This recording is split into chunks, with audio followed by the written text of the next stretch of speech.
A Ana Maria Barrico já esteve em mais de 80 países em 5 continentes. Ela viaja desde criança e tem uma grande paixão pela gastronomia, pelos sabores do mundo, uma paixão que eu partilho também.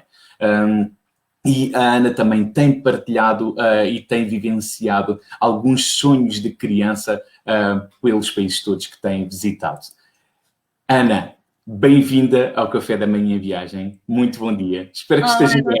Bom dia, é um prazer estar aqui a falar contigo e a tomar este café da manhã convosco, com a minha caneca das Filipinas. Sabes, de falar numa coleção que tu tens de canecas, eu tenho uma coleção de canecas que eu não te digo nada. É mesmo daquelas recordações que eu trago sempre em viagem, sabes? Boa. Pronto, então... Ana, fala-nos um bocadinho de ti, diz-nos quem é que tu és, diz-nos o que é que tens feito. Eu já fiz já dei assim um bocadinho um cheirinho ao pessoal de quem é que tu és, mas eu quero que tu me digas um bocadinho de ti, fala-nos um bocadinho de ti. Tá certo. Eu acho que o Gonçalo já disse bastante sobre quem eu sou como viajante, mas para vocês me conhecerem um bocadinho melhor... Para vocês saberem, eu considero-me uma espécie de resultado de um melting pot de culturas, porque pai indiano, mãe europeia, nasci em África, fui criada na Europa, tenho uma tetaravó que é macaense, portanto vocês estão a ver o conjunto de genético que para aqui vai, não é? Isto não podia dar outra coisa, eu tinha que ser mesmo uma cidadã do mundo e tinha que viajar e tinha que ir conhecer todos os cantos deste planeta. Portanto, eu acho que há alguma coisa que está intrínseca em mim e pronto, é uma paixão, não é? Outra coisa que o Gonçalo falou foi da minha paixão pela comida. E isso é uma coisa que é muito importante para mim na experiência de viagem. E porquê? Porque num mundo que está tão globalizado como nós temos hoje em dia, em que tu vais para qualquer lado e tens McDonald's, Starbucks, Kentucky Fried Chicken, nos sítios mais incríveis que se possa imaginar, a única coisa, ou das poucas coisas que ainda são reais, não é? Daquelas poucas experiências mesmo verdadeiras que tu podes ter num local, é provar a gastronomia do local e o que é que as pessoas comem lá e como é que as pessoas comem. E então, sempre que alguém me fala num país, regra geral, a primeira lembrança que eu tenho sempre é de alguma coisa que eu comi lá, estás a perceber? Claro. Por exemplo, tu falas no Vietnã e eu penso logo num cao-lao, numa daquelas sopas de vegetais e carne de porco Sim, ou no Bami, lembras-te do Bami? Exatamente, é esse tipo de coisas, percebes? Que faz-me sempre, transporta-me imediatamente lá de volta a esse sítio. Ou, por exemplo, o Sri Lanka foi o sítio onde eu provei o caril mais picante da minha vida. E olha se eu estou habituada a comer picante, mas eu comi um caril lá que, sem exagero, ia-me rebentando os tímpanos, percebes? Era tão picante, que as lágrimas caíam-me assim, mas foi assim uma experiência ao mesmo tempo horrorosa e maravilhosa, porque os sabores também eram muito fortes, foi assim uma coisa única. Ou por exemplo, estar a comer um mango ice em Taipei, sabes, aquele de gelado com manga, não é? Aquela coisa que te transporta logo para aquele calor, para aqueles cheiros. Os cheiros também é uma coisa que mexe muito comigo. Por exemplo, eu lembro-me do Peru, de ver paisagens fabulosas, não é? É o Peru, Machu Picchu e tudo isso, mas sabes, a coisa que me faz lembrar primeiro é o cheiro dos picarones que eles vendiam na rua, aqueles tipos de donuts. Pronto, sei lá, eu podia ficar aqui horas a falar sobre isso. Portanto, por isso é que eu gosto tanto de partilhar também receitas no meu blog, porque eu acho que é muito importante, quando tu viajas, não ficares pelo seguro e por aquilo que tu conheces, não é? Porque para que é que tu estás a sair de casa? Tens que experimentar coisas novas. Pode correr mal, às vezes corre mal. Nem sempre as experiências são muito boas, mas pelo menos tu podes dizer, olha, experimentei, tentei e fica-te. É daquelas coisas que fica sempre. Ana, tocaste num ponto aqui que eu fiquei com curiosidade, que é, tu tens um blog. Como é que esta ideia do blog surgiu? E pelos vistos, pelo que eu estou a perceber, também partilhas receitas de todo o mundo no teu blog. De todo o mundo, sim. Olha, logo surgiu um pouco por acaso. Eu aqui há uns anos atrás comecei a conta de Instagram, porque eu gosto muito de fotografar também. A única plataforma com que eu me identificava era o Instagram, porque lá está, era partilha de fotografias. Eu nunca tive Facebook, nunca tive Twitter, nunca tive nada desse género. E mesmo agora não me sinto muito à vontade com esse tipo de plataformas. Okay. Mas no Instagram eu gostava muito de partilhar as minhas fotografias de viagem e isso tudo. E isso chamou a atenção de uma empresa americana chamada Anywhere Apparel, que faz roupa de viagem. E eles convidaram-me para ser embaixadora da marca deles. E eles têm um blog de viagens também. Junto com o site deles tem lá uma parte do blog. E começaram-me a pedir para escrever também crónicas de viagem. E eu comecei assim, e depois houve outra plataforma chamada Global Storybook, que também agrega uma série de bloggers estrangeiros, que também me convidou e eu comecei a escrever lá. E depois às tantas pensei assim, mas eu estou a escrever em inglês e eu sou portuguesa e eu devia estar a escrever em português. E foi quando eu resolvi começar o meu blog em português. E nessa altura a coisa correu bem, também chamou a atenção do SAP Viagens, que é uma plataforma de internet em Portugal, e eles convidaram-me para ser parceira deles, e eu comecei a escrever com mais frequência, e com muita frequência, e quando comecei a escrever, no início partilhava só crónicas de viagem, depois comecei a partilhar receitas de cocktails, que é outra coisa que eu adoro, e depois dos cocktails passei para as receitas, porque também é algo que faz muito parte de mim.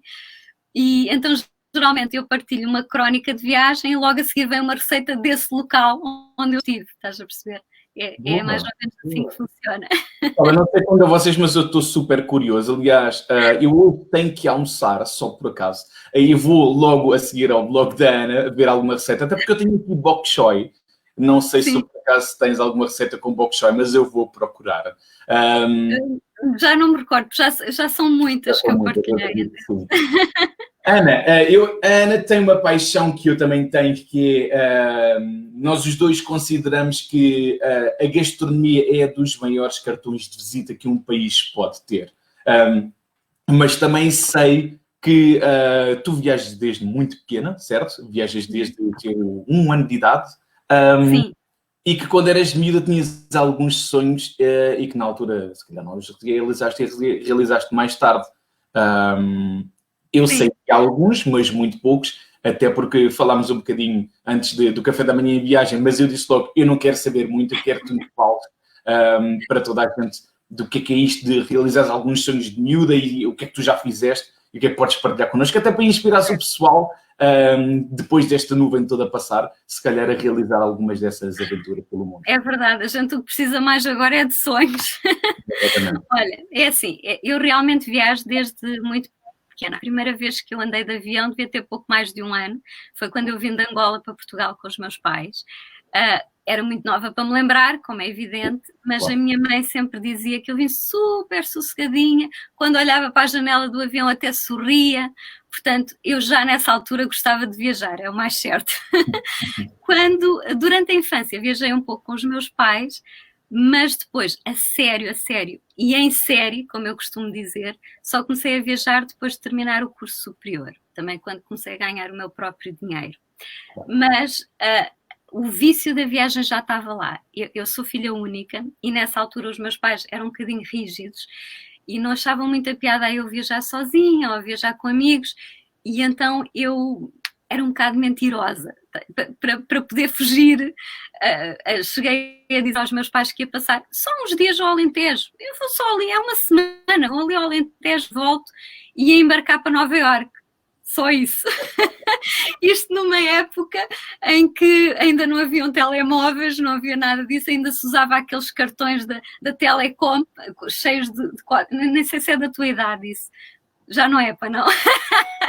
Pois pronto, nós tínhamos assim uns cartões que se usava para ir às cabines telefónicas e tinha uma data de números para tu ligares para o teu próprio país. E era assim que eu conseguia controlar, porque os meus pais não tinham o controle total, entendes? Só que depois, por causa da diferença horária, eu tinha que estar sempre disponível, mais ou menos a uma hora que fosse lógica, não é? Para poder falar com os meus pais, para eles acreditarem que eu estava no Alentejo. Claro. Enfim, esse tipo de histórias, eu tenho N histórias dessas. Deixa-me só interromper para te perguntar uma coisa. Tu depois, mais tarde, acabaste por dizer aos teus pais ou não... Não, acabei. Mas só à minha mãe. O meu pai... Logo a seguir ou não? Eu não percebi. Partilhaste logo a seguir a teres feito essa viagem? Não, logo a seguir não. Só anos depois. Muitos anos depois. Os meus pais não faziam ideia de metade das coisas que eu fazia. Não faziam a mais pequena ideia. Porque eu, é assim, eu sempre tive um ar muito inocente, muito ingênua. Eu passava pela santinha da família. Estás a perceber? Eu era a santinha, né? Não partia um copo. Mas depois por trás fazia 30 por uma linha. Mas pronto, isso hoje em dia dá-me imensa vontade de rir, mas naquela altura às vezes era complicado e era muito estressante. Imagina a adrenalina. É. Mas essa história de eu querer cumprir sonhos de criança, para mim viajar sempre teve uma natureza quase mágica. Eu sou aquele tipo de pessoa que, apesar de estar a viajar há tantos anos, quando o avião levanta voo, eu ainda fico... não acredito. O avião levantou voo. Estás a perceber? Sou aquele tipo de pessoa que fica fascinada de uma coisa daquele tamanho ainda conseguir manter-se no ar. E então esse lado mágico da viagem para mim é muito importante. E eu... quando era miúda, lia imenso, continuo a ler, mas lia imenso e lia os livros todos do Júlio Verne e montes de outros autores de viagem e sonhava com isso, sonhava em andar de balão, de andar de submarino, de fazer esse tipo de coisas, não é?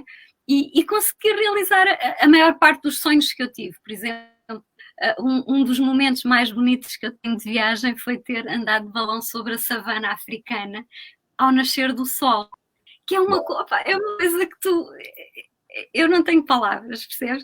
Porque tu estás a subir, o sol está a nascer, a savana está a acordar, tu vês os animaizinhos todos lá em baixo, as girafas, os elefantes, os leões que nessa altura estão a ir dormir porque passaram a noite acordados, porque é quando eles caçam, e é tão espetacular, mas tão espetacular, que tu, pronto, são sonhos de infância, é o meu lado de criança, entendes?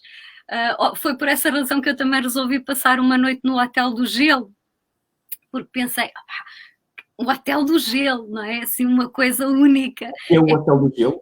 O Hotel do Gelo, na Suécia, em Kiruna, é um hotel que eles constroem todos os anos. Todos os anos eles constroem um novo hotel, só feito de gelo. E todos os anos é diferente, porque nunca se constrói a mesma coisa. Certo? Que é porque tem gelo, claro. Exato.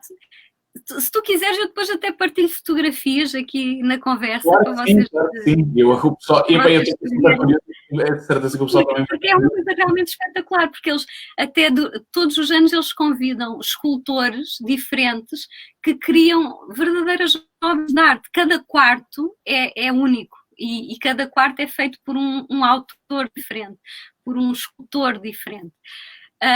Mas isso é tudo muito bonito do ponto de vista romântico. Agora imagina o que é tu dormires numa temperatura de menos 30 graus.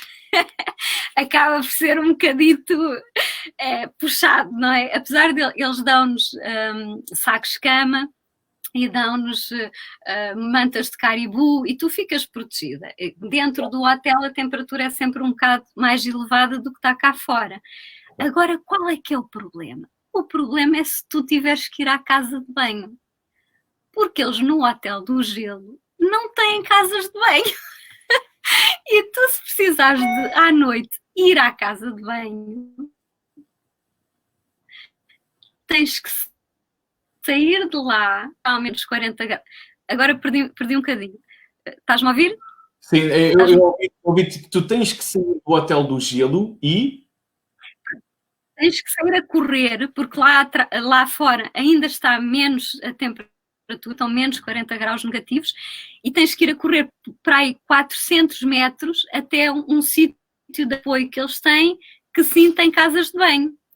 Portanto, tu corres o risco de morrer de hipotermia a ir à casa de banho, entendes? Não dá para fazer aquela coisa de vou calçar as pantufadinhas com uma pijaminha de seda e ir à casa de banho. Isso é impossível. Não, tens que usar todos os fatos que eles te dão, porque eles dão-te, falado assim parece muito mal, mas eles dão-te equipamentos de apoio, pronto, tu tens coisas que tu podes vestir, que são quentes e tudo mais. Mas agora imaginam que é vestir isso tudo para tu ires à casa de banho e depois voltares, é muito complicado. Eu, por acaso, não tive que ir, mas a pessoa que ia comigo teve que ir e ia morrendo. Mas pronto. Mais coisas assim engraçadas que eu fiz que eram sonhos de infância. Olha, fui até às piscina do Diabo, Devil's Pool, não sei se já ouviste falar.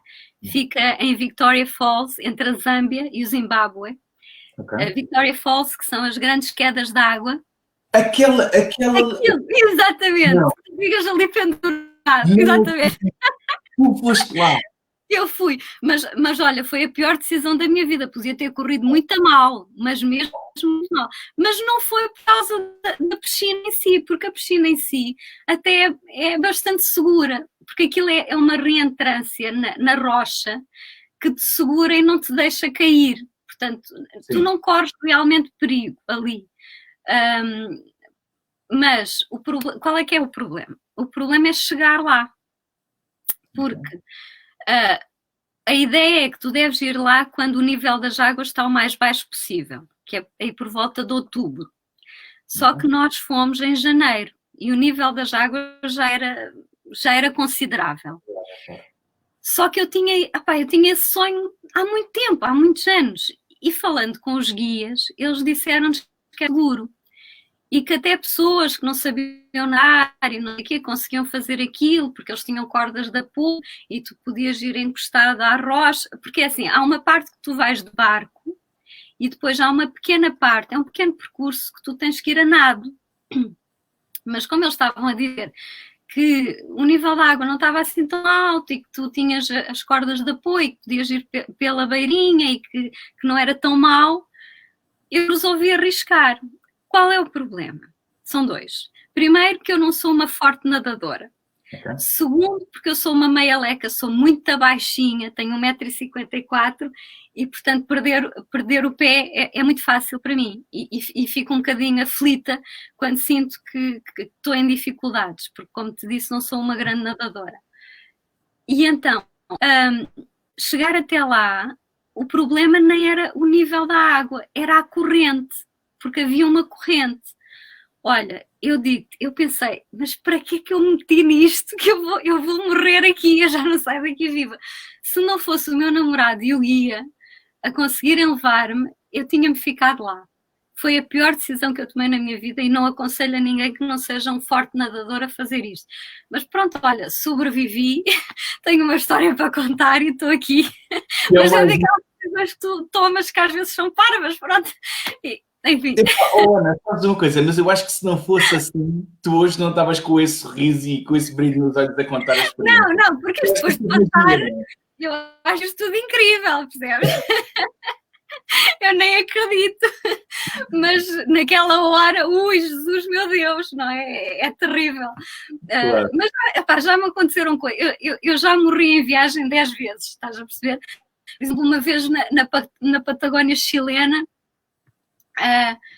nós tínhamos ido visitar um glaciar, acho que era o glaciar Balmaceda, não tenho a certeza se era o Balmaceda, se era o Serrano, mas pronto, a gente foi lá e o nosso guia que nos acompanhava resolveu fazer uma coisa que eles fazem com muita frequência, que é, vão lá e partem um bocadinho do gelo do glaciar e preparam uns pisco sours para a gente tomar e comemorar que estamos lá e tudo mais, não é? Okay. Tudo muito bom, muito bonito. pisco sours, toda a gente muito contente, toca fazer shots e não sei o quê.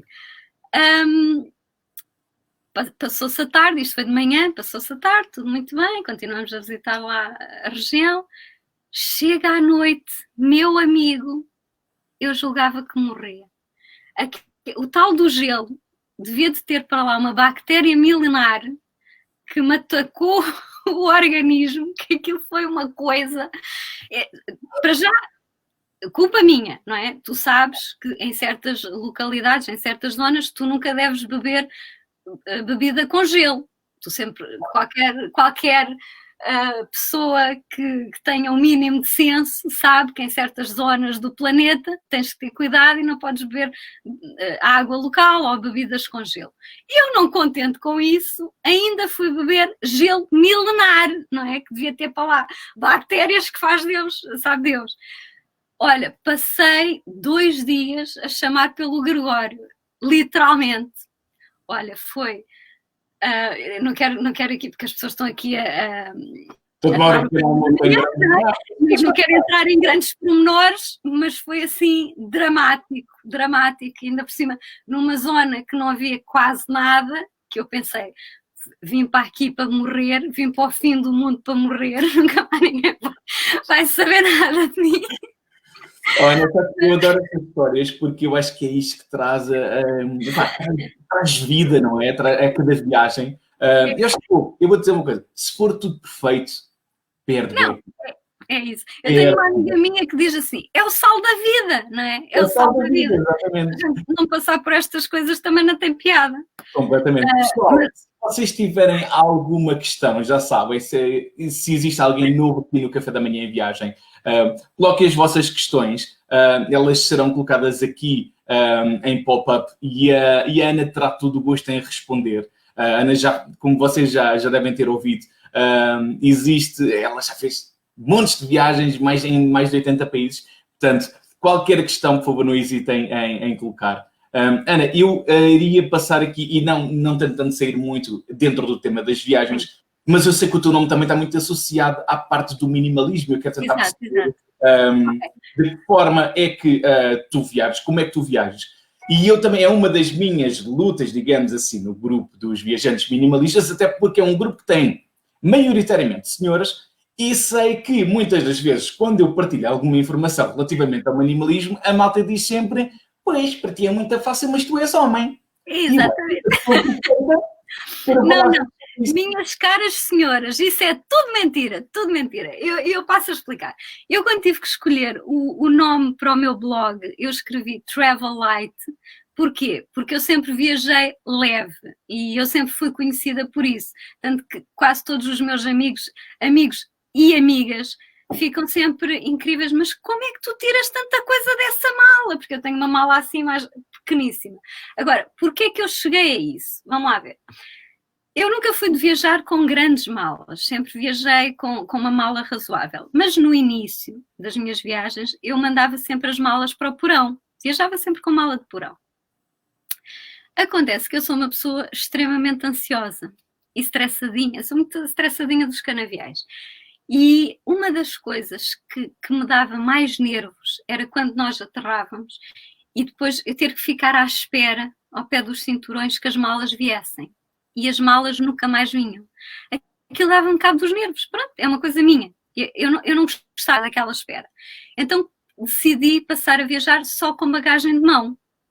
Quando eu comecei a viajar só com bagagem de mão, colocou-se-me outro problema. Como já disse aqui, eu sou uma meia leca, sou muito baixinha. O meu 1,54 m causava-me muitas dificuldades de meter a bagagem em cima nas prateleiras do avião. E eu não sou uma pessoa que gosto muito de precisar de ajuda, ou tenho a mania que sou muito independente, e pronto. Não quer dizer que eu não conseguisse colocar, eu conseguia, mas aquilo dava-me trabalho, estás a perceber? Então, eu com o tempo, que foi muito rápido, muito curto, eu comecei a reduzir a mala, até conseguir criar uma mala que eu conseguisse meter sempre debaixo dos meus pés, debaixo do assento da frente. A mala vai sempre comigo, está sempre ali, tudo à minha mão, estás a perceber? E o que é que se passa? para eu conseguir fazer isso, eu opto por roupa que eu possa usar, que seja versátil e que eu possa usar de diferentes formas. Até porque sou mulher e não deixo de ser vaidosa e não acho muita piada a tirar sempre fotos com a mesma roupa vestida. Então eu escolho roupa que eu possa usar de diferentes maneiras. E curiosamente, como eu estava-te a dizer, quando eu criei a página de Instagram e a Anywhere Apparel me contactou, eu tomei consciência que havia este tipo de empresas que criavam roupa de viajantes que era versátil e polivalente. Por exemplo, eles têm casacos que tu podes usar num trekking, não é? E à noite viras e ele vira um casaco clássico preto que tu podes usar para ir ao teatro, para ir a um bom restaurante, que é uma coisa que eu também gosto de fazer, não é? Okay. E que te permite ter essa versatilidade entre, por exemplo, tu de manhã vais fazer uma caminhada e precisas de uma coisa que seja prática, mas à noite queres ter uma coisa bonita para vestir e também tens. Ou, por exemplo, eles têm calças que tu podes usar de diferentes maneiras, ou têm t-shirts que são feitas com fibra de bambu, que é respirável e que tu podes usar dos dois lados, que não deixa cheiro, que são fáceis de lavar, fáceis de secar. E eu escolho esse tipo de roupa, entendes? Que me permite variar, mas ao mesmo tempo estar bem. E não ocupa muito espaço na mala. Claro que quando tu viajas para sítios quentes, é sempre muito mais fácil de fazer a mala, não é? Porque são calções, são t-shirts, não ocupam muito espaço. Quando tu viajas e vais fazer vários países e passas de climas mais frios para climas mais quentes, torna-se um bocadinho mais complicado. Mas lá está, eu aposto sempre num bom casaco e se for para sítios mais frios, levo roupa interior termal que dê para proteger mais e penso muito em camadas. O maior problema que eu tinha enquanto mulher, e mulher vaidosa, eram os saltos altos. Era uma coisa que me prejudicava imenso, que era como é que eu vou meter os saltos altos dentro da mala, porque aquilo não é nada prático de levar. E então, entretanto, também descobri uma empresa que faziam saltos altos que se tiravam e punham. Não sei se alguma vez viste isso, não deves ter visto, mas isso existe. E também é uma possibilidade. Hoje em dia, com a idade, também estou menos vaidosa, já não ligo tanto a isso, uso mais sandálias do que outra coisa qualquer e também já não tenho esse problema. Mas quando uma pessoa tem interesse, consegue encontrar sempre soluções e tu não precisas ir demasiado pesado para viajar, porque uma mala demasiado pesada só te vai causar distúrbios e tens que carregar com ela e depois às vezes tens que ir para o hotel e aquilo tem escadas e tens que subir com uma mala enorme. Não te ajuda em nada, pronto, no meu entender. Por isso é que eu me identifico muito com o movimento minimalista, porque eu acho que quanto menos tu carregas, mais tu aproveitas. Não claro. sei se Ana, sabes que é uma das coisas, quando eu partilho aqui a importância de nós viajarmos com pouco, a importância de que a viagem é muito mais o momento e não aquilo que nós levamos às costas, eu sei que muitos que me estão a ver ouvem, entendem, compreendem, mas realmente não sentem isso na pele.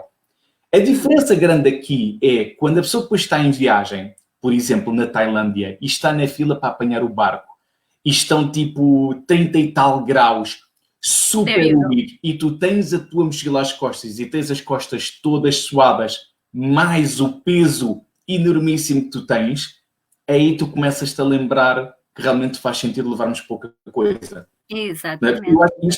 Eu acho que o minimalismo também deve ter acontecido naturalmente, e aliás, tu partilhaste, aconteceu contigo, acaba por ser um processo, que é, nós no início, eu costumo partilhar com o pessoal que é a minha primeira mochila, cabia eu, tu e o teu gato. Exato. Porque depois, quer dizer, vamos aprendendo aos poucos e percebendo, se calhar não precisava levar tanta coisa. E cada vez levamos menos. Ana, existem aqui algumas perguntas que eu vou colocar aqui e eu gostava muito que tu respondesses. E algumas perguntas também relativamente a estas viagens que tu já fizeste. E uma delas, primeiro de tudo, antes disso, vou colocar aqui esta primeira pergunta, que é qual é a tua viagem favorita? Bom, isso é uma das perguntas que mais me fazem e eu costumo dizer que eu ter de escolher uma viagem favorita é como pedirem a uma mãe para escolher qual é o filho favorito. Porquê? Porque eu consigo ver sempre coisas positivas em todo lado. Mesmo que haja lugares que me digam menos, há sempre coisas que me fascinam em qualquer sítio. Mas se eu tivesse mesmo que escolher, não é? Se eu tivesse com uma arma apontada, não, e agora tens que dizer qual é a tua viagem favorita, eu não diria viagem favorita, mas destino favorito. O meu destino favorito são dois, é o Japão e a Itália. O Japão porque eu identifico imenso com a cultura, adoro a forma como eles conjugam a antiguidade, a história com a modernidade. Gosto de tudo, gosto dos desenhos animados, gosto da comida, gosto das pessoas, gosto gosto de tudo, da cultura japonesa, sou uma grande fã. Sempre que eu viajo para o Japão é sempre uma grande experiência e são sempre memórias muito, muito especiais para mim. A Itália, por motivos óbvios, pela comida, primeiro que tudo, porque, segundo, pela cultura, porque eu adoro tudo que tem a ver com arte, com pintura, com fotografia, com exposições, isso fascina-me, e arquitetura. E, portanto, a Itália, não é? Engloba isso tudo. Não só a Itália, posso falar de 10 minutos, mas é aquilo. Encaixa no perfil perfeito. Encaixa no perfil. E depois Portugal, não é? Tenho que falar sempre de Portugal, porque eu, pelo facto de viajar tanto por fora, não desvalorizo de forma nenhuma aquilo que nós temos cá dentro, porque eu acho que até que quanto mais eu viajo, mais me apercebo da beleza do nosso país e de lugares incríveis que nós temos cá dentro. Eu já conhecia bem Portugal, porque com os meus pais sempre viajei cá dentro, mas é engraçado que tu consegues sempre descobrir uma coisa nova, sempre há uma coisa fantástica a acontecer e principalmente nos últimos anos Portugal teve assim um grande boom de sítios especiais e que para muitos é mau, mas enfim, eu sou daquelas que vejo a coisa pela positiva e eu acho que o turismo traz muita coisa, pode trazer alguma coisa de má, mas também traz muita coisa de positivo.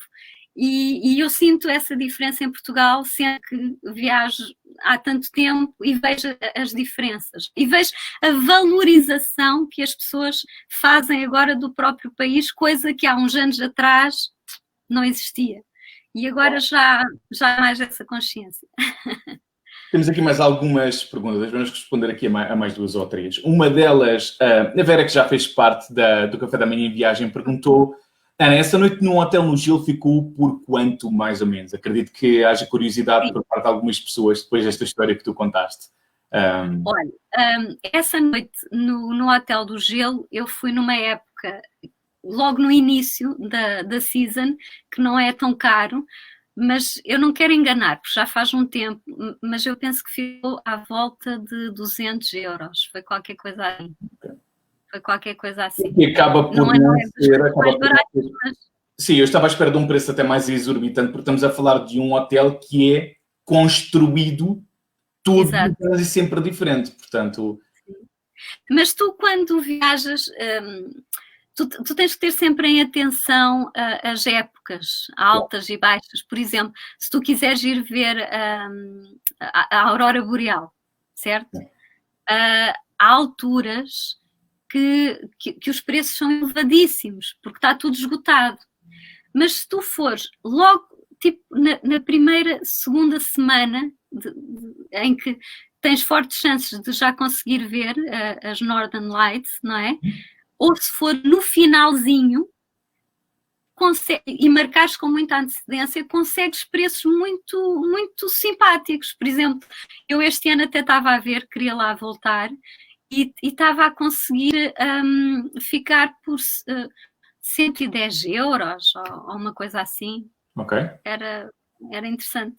Fantástico. Tu, quando viajas, tens que investigar muito e fazer muita pesquisa para encontrar os preços. Eu penso que tu também és fanática, não, se calhar não colocaria a palavra fanática, mas sei que és fã de planeamento e tem que haver naturalmente, principalmente nestes destinos, porque se não fizermos um planeamento, depois acabamos por pagar muito mais e acaba até por se calhar sair fora do nosso orçamento. Ana, há aqui uma pergunta que tu deixaste muita curiosidade nas pessoas. Quando tu começaste a falar da roupa que tu utilizas e pelo facto da tua roupa ser, acima de tudo, multifuncional. Exato, e esta é a pergunta, qual é o nome dessa marca de roupa? A marca é Anywhere Apparel. Se vocês forem à minha conta de Instagram, está lá mencionado, porque eu sou embaixadora de marca deles, está lá a marca. Muito é só bem. pesquisar. Eles não são uma empresa muito grande, eles começaram como uma startup e eu fiquei amiga da Kelly, que é a rapariga que dinamizou a marca, e foi assim, pronto, que nós começamos a contactar. Exatamente. Ana, vamos-nos lentamente encaminhando para o fim do Café da Manhã em Viagem. Adorei, fantástico. Deixa-me ver se existe mais alguma questão. Exatamente, existe... tem aqui um comentário que diz: compreendo perfeitamente o que a Ana diz. Portugal, o meu irmão viajante de 26 anos diz o mesmo, melhor país do mundo, é que aconteceu comigo. Mas é. Exatamente. Ana, foi um prazer ter-te no Café da Manhã em Viagem. Obrigado pela boa disposição. Obrigado por me pôres a mim e ao resto das pessoas com um sorriso. Pessoal, qualquer questão que vocês tenham, por favor, não hesitem e coloquem nos comentários. A Ana terá todo o gosto em responder a todas as questões que vocês têm. Ana, diz-me, como é que o pessoal te pode encontrar? Em que redes sociais é que o pessoal te pode encontrar? Porque eu tenho a certeza que vai haver muita gente que quer seguir o teu percurso e as tuas viagens. Olha, as pessoas podem me encontrar no blog, que se chama The Travel Light World. Travel Light World. O Instagram tem o mesmo nome. Ou então podem me encontrar no Sapo Viagens. Eu sou uma das parceiras. Também vem logo lá o meu nome, The Travel Light World. E pronto, é a melhor maneira. E podem fazer as perguntas todas que quiserem. Se quiserem fazer perguntas aí, eu depois também, não digo já, mas assim que eu tiver a oportunidade, vou lá e respondo. Fantástico. Tá, Ana, obrigadíssimo pelo teu tempo e obrigado por estares presente no Café da Manhã em Viagem. Vamos estar em contato e até uma próxima. Até uma próxima. Tchau. Obrigada. Nada. Bom dia.